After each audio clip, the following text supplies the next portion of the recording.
Don't you want somebody to love? Senhoras e senhores, muito boa noite para todo mundo. Sejam muito bem-vindos a mais uma live do 0800 do Físio. Quem está chegando agora, sejam muito bem-vindos. Bem-vindos. Hoje no ambiente diferente, hoje eu estou em casa. Hoje eu estou em casa devido ao frio hoje. Resolvi fazer a live em casa, até para ficar um pouco mais aconchegante. Então, caso você escute algum barulho diferente, podem ser os felinos que correm por essa casa ou a minha esposa cozinhando. Então, muito boa noite, sejam muito bem-vindos. Se você está caindo de paraquedas aqui, você não me conhece, não me viu no Instagram ainda, eu me chamo Otávio, sou fisioterapeuta, treinador de CrossFit de nível 2. E se você treina no frio, você já deve ter sentido que durante os dias mais frios é normal que o teu corpo ele fique mais retraído. Parece que tu não consegue treinar da mesma intensidade, treinar da mesma maneira que você costuma treinar no verão. Exatamente porque o corpo parece que ele é mais rígido, parece que ele não desenvolve do mesmo jeito. Parece que tu começa, parece que o corpo estava mais. Hoje de manhã a gente estava na aula das 8 de manhã. E aí a gente tava brincando, né? Que o pessoal foi fazer o agachamento do alongamento. E aí, cara, parecia que tinha uma pipoqueira ligada, porque era estalo para tudo que era lado, era joelho estralando, era tornozelo estralando. E essas coisas são muito mais comuns no frio do que no verão. E o tema de hoje dessa live é realmente se desmistificar isso, se treinar no frio, realmente você corre mais risco e você tem mais chance de se lesionar, certo? Mas comenta aqui pra mim, eu quero te conhecer um pouquinho melhor, se a gente não tem aula juntos, quero saber de onde você é, se você é aluno, se você é treinador, se a gente já está junto no Path Rehab, comenta aqui embaixo pra mim, para eu poder te conhecer e saber um pouquinho mais sobre você que está me assistindo, tá?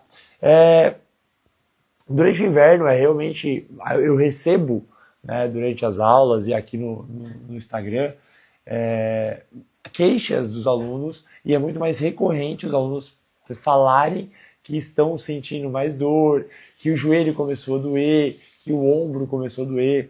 E isso é normal no frio, porque realmente o frio ele traz uma série de consequências para a gente. O corpo se adapta de maneira diferente no frio.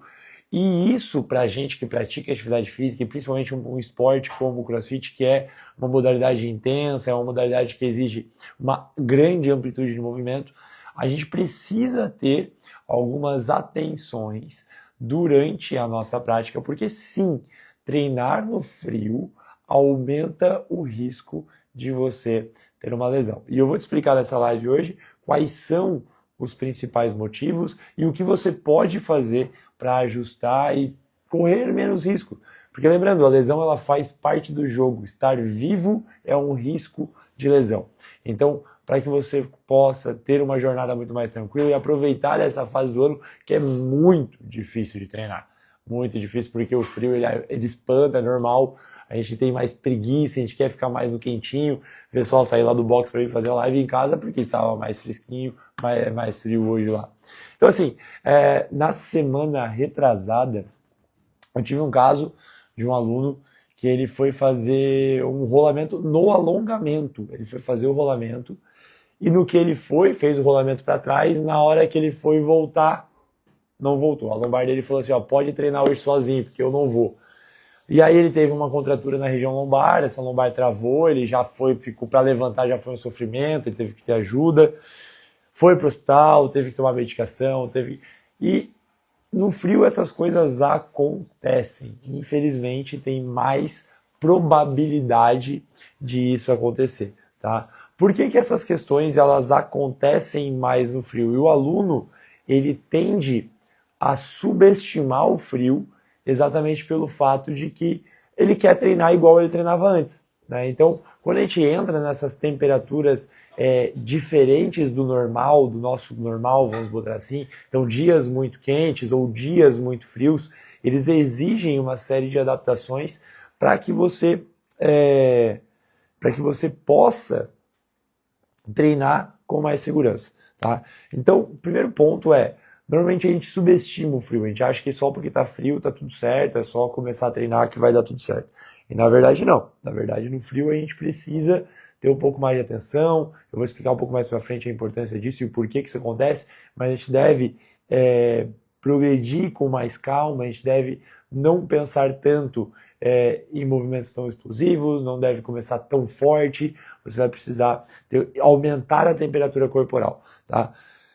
Começar sem aquecer é a pior cagada que você vai fazer. Porque o que acontece? Quando você tá. A ideia do aquecimento é elevar a temperatura corporal, para que o seu corpo chegue numa temperatura onde você já comece a suar, você já comece a sentir que o teu corpo está mais flexível. Porque quando você eleva a temperatura corporal, também os líquidos e os fluidos do teu corpo, eles se movimentam e o teu corpo fica numa dinâmica melhor. Por isso que no verão, por exemplo, você sente muito mais flexibilidade do que no inverno. Por isso que no verão você se sente muito menos travado do que no inverno. Porque no inverno a tendência é que a gente fique mais rígido. A gente não quer perder calor para o ambiente. Pensa que o frio, a temperatura, você sente o frio porque é o teu corpo que está mais quente que o ambiente. Então você sente esse frio por causa disso. E o que acontece? Como o teu corpo está mais quente que o ambiente, o teu corpo ele vai baixando a temperatura porque a ideia é que ele iguale, certo? Então por isso que a gente usa casaco, por isso que a gente usa essas roupas para nos manter tentando perder o menos calor possível.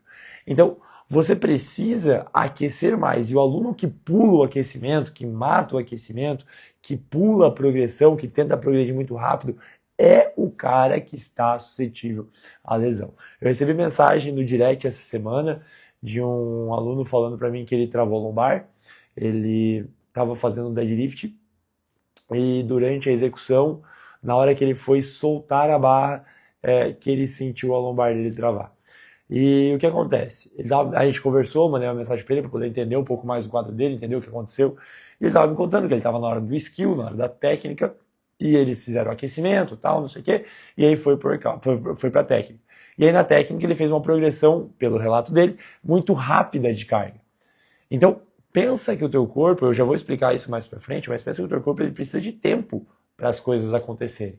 E agora no frio você precisa dar tempo para o teu corpo poder aquecer e aumentar essa temperatura. E a gente sente realmente mais dores no frio. Exatamente porque o nosso sistema nervoso está um pouco mais excitado, vamos botar assim. A gente sente mais sensações dolorosas. Porque, de novo, como eu falei, o corpo está frio, as coisas não se movimentam direito, então algumas coisas não trabalham, algumas engrenagens não encaixam da maneira que tem que ser. E aí até o corpo esquentar, você já deve ter tido aquela dorzinha no ombro, aquela dorzinha no joelho, que demora até tu aquecer, ele dói, aí depois que tu aquece passa. Exatamente essas questões. Você precisa dar tempo para o seu corpo se aquecer. E o que muda no frio no nosso corpo? O que o nosso corpo passa, o que o teu corpo passa, que fazem com que mude a mecânica e você possa ter mais risco de lesão. Então, primeiro ponto, tá? No frio, a gente tem uma redução do fluxo sanguíneo nas periferias. Então, periferias, mãos e pernas, braços e pernas. Por quê? Pensa que é uma questão de segurança. Teu corpo, ele ainda vive. A gente saiu ontem da caverna para agora, para viver em sociedade como a gente vive hoje. Então, o teu corpo, a tua genética, o teu cérebro, ele ainda vive naquele processo de eu vou morrer. Então, qual que é a prioridade do teu corpo? É sobreviver. Para sobreviver, ele precisa de duas coisas: o coração batendo e o cérebro funcionando. Ponto. Então, ele prioriza toda a circulação, ou a parte da circulação, para a região de vísceras. Então, abdômen, toda essa parte onde é mais importante ter sangue. Então, é por isso que você sente tanto frio nas mãos e nos pés no inverno. Tanto frio no nariz, que são extremidades. As extremidades você sente mais frio. Exatamente porque diminui o fluxo sanguíneo para essas regiões, porque o teu cérebro entende que lá é menos importante ter sangue do que nas regiões vitais, né? Então, primeiro ponto é esse. Segundo ponto, eu tenho um enrijecimento muscular, exatamente por isso, para que eu perca menos. Então, o tempo todo o teu corpo está tentando perder menos calor para o ambiente. Para que ele perca menos calor para o ambiente, o teu músculo ele acaba ficando um pouco mais rígido, mais contraído, para que isso tenha menos troca de calor, e você consiga manter uma temperatura interna favorável, uma temperatura interna de sobrevivência. Então, por isso que, por exemplo, quando tu está com muito frio, tu treme, porque todo o teu corpo está fazendo muita força de uma maneira involuntária. Então, no frio, você tende a ter uma musculatura mais rígida, mais travada, porque ela está te protegendo do frio. E essa musculatura mais rígida, mais travada, ela te trava e você perde amplitude de movimento. Então você perde mobilidade. Mas óbvio, assim como nos dias quentes, nos dias frios você aquece e você melhora. Então você vai botando o teu corpo em movimento. Só que o processo para que esse corpo entre em movimento ele demora mais. Por quê? Também no frio a gente tem uma redução, no frio a gente tem uma redução da resposta neuromuscular. A gente tem uma diminuição da capacidade do teu cérebro de recrutar fibras musculares. Então, como o teu cérebro ele diminui esse tempo de reação no frio, exatamente por uma questão protetiva novamente, ele diminui essa questão de velocidade, o teu corpo demora mais para responder. Então, tu vai fazer um levantamento, é mais lento, parece que a ginástica não encaixa, porque o teu corpo está respondendo de uma maneira mais lenta. Então, até que a temperatura entre num nível que o teu cérebro entenda assim, não, show de bola, a partir daqui podemos socar a bota. Então demora para o teu corpo poder chegar nessa temperatura e enquanto ele não chega, você vai se sentir mais rígido, vai se sentir mais travado, tá? Então, por que esse aumenta o risco? Porque realmente a hora que eu tenho essas alterações, essas adaptações, vamos botar assim, o teu tempo de reação, por exemplo, para realizar um movimento, é menor. A tua forma de resposta, por exemplo, tu vai fazer um snatch, a hora que tu vai entrar embaixo do snatch, o teu tempo de reação para receber essa barra é muito diferenciado. Você é muito mais lento. E aí, se você quer fazer a mesma progressão de carga que você faz na hora que você está bem aquecido, a probabilidade do teu corpo não estar preparado para aquilo é grande. E aí, talvez, você sinta algo mais, você sinta ou gere sobrecargas para os músculos que não estavam preparados para aquilo. E como você tem essa resposta neurológica, esse músculo mais contraído, tudo isso somando, a tua capacidade de estabilização diminui, a tua capacidade de controle motor e propriocepção, que é a tua capacidade de controle articular, diminui. Tudo isso tende a te botar numa situação onde você vai compensar o movimento com um padrão de movimento que também vai ser ineficiente, um padrão de movimento que não vai te ajudar a atingir boas posições. E isso, no geral, tá, é super fácil de ser evitado. É simplesmente você aquecer melhor. Então, assim, vale a pena você aquecer, por exemplo, de calça e casaco, para você perder menos temperatura para o ambiente e acelerar esse processo, tá? Mas também aumentar o teu tempo de aquecimento. Então isso quer dizer o quê? O teu tempo de progressão de carga, por exemplo, num dia de back squat, num dia de deadlift. Se você progrediria de 10 em 10 a carga, então botaria 10, depois 20, depois 30 de cada lado, depois 40 de cada lado, até chegar aos 100 quilos, por exemplo, vale a pena você progredir em mais séries. Ao invés de fazer 5 séries para chegar no 100, você vai fazer 7, 8 séries. Só que você diminui o tempo de ação, diminui o tempo de descanso, exatamente para você otimizar o teu tempo de treino. Tá? Então talvez você não consiga trabalhar tão pesado, porque para você trabalhar pesado, especificamente no inverno, você precisa de mais tempo para o teu corpo poder se aquecer, para o teu corpo poder se preparar, para você poder chegar numa posição articular boa. Então, você precisa graduar, ter uma intensidade mais gradual, uma progressão mais gradual de carga. Aumenta a quantidade de séries. E, principalmente, foco, nessa época do ano, foco é na tua capacidade motora, foco na capacidade técnica. Dificilmente você vai conseguir buscar cargas elevadas, tá? Muito próximos aos teus 90%, 100%, talvez no PR, se você estiver com frio. Se o tempo estiver muito frio, não é um dia favorável para você poder fazer trabalhos de cargas elevadas. Então vale muito a pena você fazer ajustes na tua sessão. Então trabalhar com cargas mais moderadas, então carga de 50% até 70% da tua carga máxima, elas tendem a ser cargas que vão te trazer mais benefícios e diminuir o risco de você se machucar nos dias frios, né? E assim, o que tu pode fazer de diferente? Existem dois quadros aqui que são importantes a gente entender, que vão diferenciar, por exemplo, a atuação. Então eu posso ser o treinador ou eu posso ser o aluno. Então se eu for o treinador, se eu for o aluno, o que isso muda para mim? Eu, aluno, eu, Otávio, o que muda para mim? Então, de novo, dê mais tempo de mobilidade, faça a parte da mobilidade da aula, faça o aquecimento com mais calma, mais focado. Nessa época do ano é fundamental que você aqueça de verdade. A parte do aquecimento tem que fazer sentido, o warm-up, o aquecimento ele deve te aquecer, ele está ali para isso, e não é para você fazer só metade ou para você sair no banheiro, tá? É para você realmente fazer. Comece mais leve, comece com uma progressão mais longa de cargas, assim como eu falei.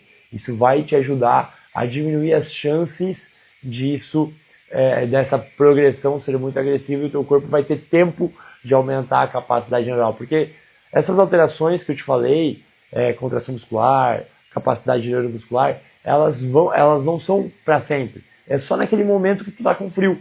Tu deve perceber isso quando tu acorda de manhã, que tu é meio lento para fazer as coisas no frio. Exatamente por quê? Porque teu corpo tá mais lento. Mas conforme você aquece, teu dia vai passando, as coisas vão voltando ao normal. Então aqueça bem, que isso vai te ajudar, né? E sinta o teu corpo. Se tu começou a sentir um desconforto, mesmo que leve, se tu começou a sentir um desconforto, não vale a pena você progredir, não vale a pena você forçar, porque a tendência é que só piore. Agora, caso você seja o treinador, você seja o programador do teu treino, é você que monta os seus treinos, você que monta os treinos dos seus alunos, vale muito a pena você aumentar o teu tempo de warm-up. Então você, treinador que está na aula, você, treinador que está tocando a aula, valorize mais o aquecimento, estimule os teus alunos a fazerem um aquecimento completo, né? Então se você precisar levar todo mundo junto, todo mundo no teu ritmo, vale muito a pena. E principalmente dê mais tempo para que eles progridam mais a carga, né? Você tem uma sessão de 1 hora, é função do treinador poder se ajustar dentro dessa 1 hora. Então aulas mais geladas, por exemplo, como a aula das 6, 7, 8 da manhã, são aulas diferentes, por exemplo, da aula do meio-dia. Então que já está um horário mais quente. Hoje, por exemplo, 6 da manhã, para a gente estava 8 graus, meio-dia já estava 20. Então essa discrepância de temperatura muda também a dinâmica. 6 da manhã eu vou ter que conduzir a galera de uma maneira diferente da forma que o treinador do meio-dia vai conduzir. Exatamente porque são turmas diferentes, estruturas diferentes. Então o treinador precisa ter isso. Pessoal, segundo ponto, o treinador ele precisa conhecer os sinais de alerta. O que são os sinais de alerta? O que são bandeiras amarelas para o teu treinador? Quando você sabe que está na hora de dar um toque para ele, avisar para ele que faz parte, avisar para ele que nessa época do ano é normal, que você fica com mais rigidez, que algumas dores tendem a aparecer, faz parte. Então o treinador é ter o papel, saber disso e poder orientar o teu aluno. E principalmente, use estratégias para poder guiar esse teu aluno dentro da jornada. Então, teu aluno está com dor, o que tu pode fazer além do movimento para poder ajudar ele? Isso vai ser fundamental para que ele consiga treinar sem sentir dor ou treinar em volta da dor, né? Então, treinador, isso é a melhor forma que você tem para amanhã você aplicar na tua aula. Se tiver frio aí onde você está treinando, eu quero que você tente esses 3 ajustes, tá? Esses 3 ajustes simples. E você, aluno, também, tá? Você pode até conversar com o teu treinador, trocar uma ideia, indica o perfil para ele, indica o perfil do Pergunte ao Físico para ele, tá? E troca uma ideia com o teu treinador para ver. Então, primeiro, tenta aumentar o teu tempo de aquecimento, tá? Aumenta o teu tempo de aquecimento, para nem que tu tenha que tirar alguns minutinhos da tua skill, diminui um pouco o tempo de transição da aula, mas tenta ganhar alguns minutos a mais de aquecimento, nem que tu tenha que fazer mais um round, nem que tu tenha que aumentar o tempo sobre tensão, aumenta o tempo do aquecimento. E de preferência, tenta fazer, principalmente em dias de levantamento ou dias de ginástica avançada, faz o aquecimento guiado. Então você, treinador, guiando o aquecimento para garantir que todo mundo vai fazer no teu ritmo. Segundo, faz um briefing com teu aluno, conversa com teu aluno e fala para ele, explica para ele o que tu aprendeu hoje, explica para ele que o frio causa alterações e que é fundamental que ele faça uma progressão mais lenta, tá? E terceiro, conversa com teu aluno, faz um check-in com teu aluno que tem dor. conversa com ele, orienta ele, tenta achar uma estratégia para que ele possa continuar treinando mesmo em volta dessa dor e como você pode ajustar o treino dele para que não piore o quadro. Fechou? Lembra sempre que é teu papel, é teu trabalho, ser treinador faz parte da nossa jornada, atender pessoas com dor. Então, a forma com a qual você vai guiar esse teu aluno vai depender muito da tua capacidade de entender o que ele está passando e conseguir dar a orientação certa na hora certa. Fechou? Então, eu vou abrir agora. Se você tiver alguma dúvida, você que está me assistindo, tá? Quiser mandar uma mensagem, tem uma dúvida, eu vou ler as mensagens que me mandaram na caixinha de perguntas hoje, tá? Sobre sobre essa temática. Recebi algumas perguntas de vocês também. Então vamos lá. Vamos responder essa aqui, ó. Treinar cross de domingo a domingo é prejudicial? Cara, não é prejudicial, tá? Não é prejudicial. Mas, todavia, entretanto, eu não gosto disso. Porque o que acontece? Você treina para você poder ter mais qualidade de vida, você treina para você ter mais saúde, para você poder aproveitar a vida como ela deve ser aproveitada. Agora imagina, se todo santo dia tu precisa ir por boxe, se todo santo dia tu precisa estar lá no boxe, porque você não consegue viver longe daquilo. Então assim, você pode sim treinar todos os dias. Agora eu recomendo que pelo menos um dia na semana você vá fazer alguma coisa ao ar livre. Vai caminhar num parque, vai fazer um pedal, vai sair com a tua família. Cara, sai de dentro do box um pouco. Até mesmo pra tua cabeça, às vezes a gente se perde no personagem de querer treinar todo dia, de querer ser atleta e esquece, cara, que a gente é humano, a gente tem família, filho, pai, papagaio. Então, cara, vai curtir um pouco a vida. Aproveita um pouco os momentos com a tua família. Minha esposa me ensinou muito isso. Eu tenho que trabalhar muito isso em mim, mas hoje eu consigo tranquilamente. Mas se você quiser, por exemplo, treinar todos os dias, tá? Porque você tem essa necessidade, cara, opta por atividades ao ar livre, vai fazer um pedal, vai fazer uma trilha, opta por coisas que sejam fora do box. Basicamente você treina de segunda a sexta, de segunda a sábado, que seja, para você poder testar o seu fitness no 7º dia. Então não faz o menor sentido se você treinar todos os dias e você nunca vai testar o teu fitness, se o que tu sabe fazer realmente é transferido para o dia a dia. Então, cara, vai tentar no domingo, vai tentar na praia aprender a surfar, vai tentar escalar uma montanha, vai fazer peripécia, porque essas coisas elas vão testar o teu condicionamento. Isso é fundamental, que a gente treine para testar o nosso condicionamento físico. Vamos ver... Pós-fissura de cabeça de rádio, 40 dias. Quanto tempo para voltar a treinar superiores?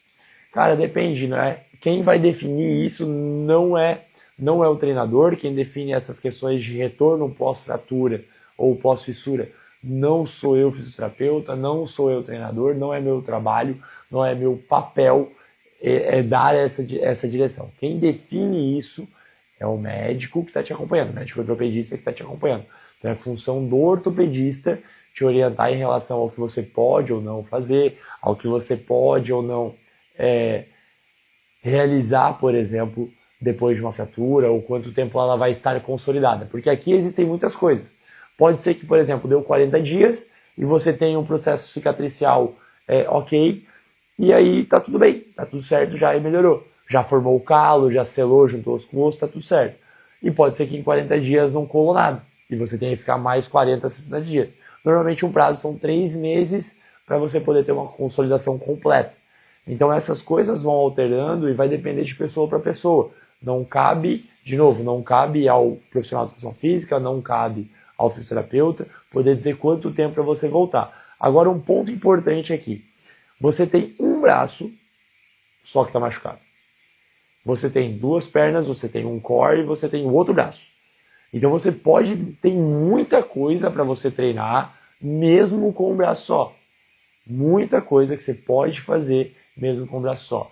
Você treinar não depende... Se tu tivesse machucado os 2 braços, tivesse fraturado os 2 braços, você ainda teria como treinar. Se você tivesse fraturado as 2 pernas, você teria como treinar. Porque você tem o que fazer. Talvez você não treine na mesma intensidade que você estava acostumado, talvez você não treine fazendo os movimentos que você estava acostumado, mas você sempre vai ter algo para treinar. Vai depender da tua boa vontade, do conhecimento do teu treinador, de ele conseguir ajustar o teu treino para que você possa treinar. Então, assim, existe também uma questão que é muito interessante, que é o estímulo cruzado.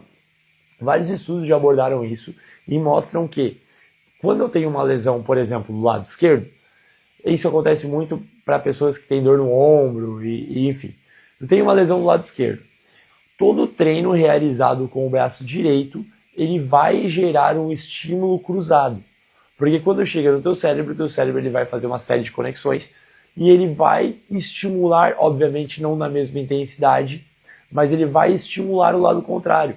Então, se eu treino um bíceps do lado direito, eu tendo a aumentar também e ter tônus e não perder força do lado esquerdo.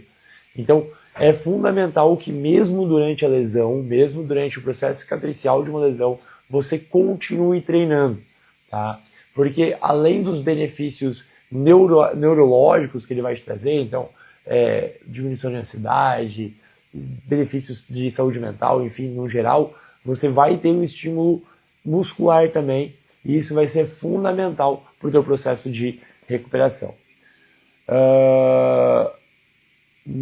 Naider Martinho, tenho muita dor infraescapular. O que fazer para melhorar isso? A dor infraescapular, então se for principalmente nessa região de baixo da escápula, ela pode estar relacionada com 2 pontos. Primeiro, sobrecarga muscular, então o músculo está sendo estressado, tá? De uma maneira, isso vai depender muito de como você sente essa dor, então onde você sente mais, o que você faz que você sente mais essa dor.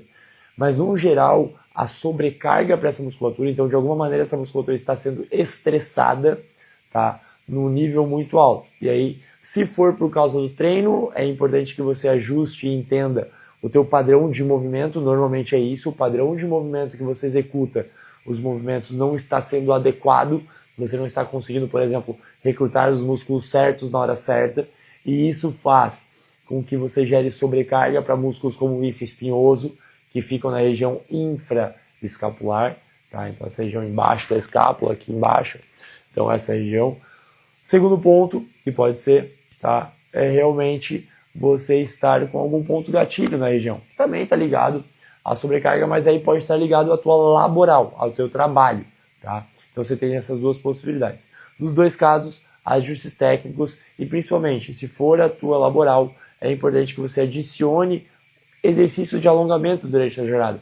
Às vezes a posição do mouse, a altura que o mouse fica, se for um trabalho sentado e computador, ou às vezes se for algum trabalho braçal, por exemplo, de ficar parafusando, furando. Então talvez você vai precisar fazer alguns, principalmente em treinos de movimentos ginásticos. Então é isso mesmo, Neide. Muito provavelmente está ligado à tua qualidade técnica, tá? Então, movimentos como pull-up e movimentos de puxada no geral, eles são movimentos realizados pela dorsal.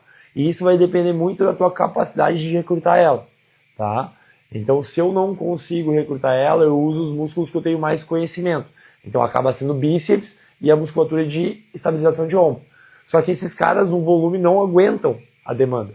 Então, eles começam a inflamar de recorrência. Eles ficam inflamando, e eles começam com uma dor muito chata nessa região. Então, tu precisa fazer 2 coisas, melhorar teu padrão técnico e ganhar força e estrutura de escápula, tá? Isso aí eu ensino dentro do Path Rehab, tá? O Path Rehab é o meu programa de reabilitação online, onde dentro do programa eu ensino todo o passo a passo que tu precisa para aprender a manejar a tua dor e principalmente o protocolo de fortalecimento, para que tu pare de usar os músculos errados, vamos botar assim, ou sobrecarregar músculos menores e consiga aprender a usar os músculos certos na hora certa.